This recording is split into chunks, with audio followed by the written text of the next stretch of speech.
change the parental controls or remove the parental controls from your PlayStation 4, what you're going to want to do is sign into your account, click up and go to settings all the way on the right.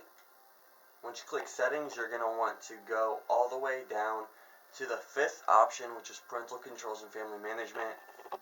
Next, you're going to want to go to the account you want to remove the controls from, enter the password, and change the password again to allowed.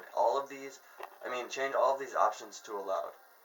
So it should say allowed, allowed, allowed, and then just once you're done with that, click back again, click back.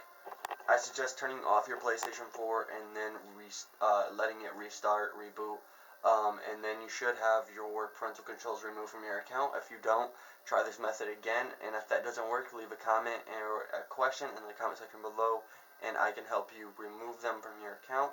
Other than that, thank you guys for watching, and I'll see you in the next video.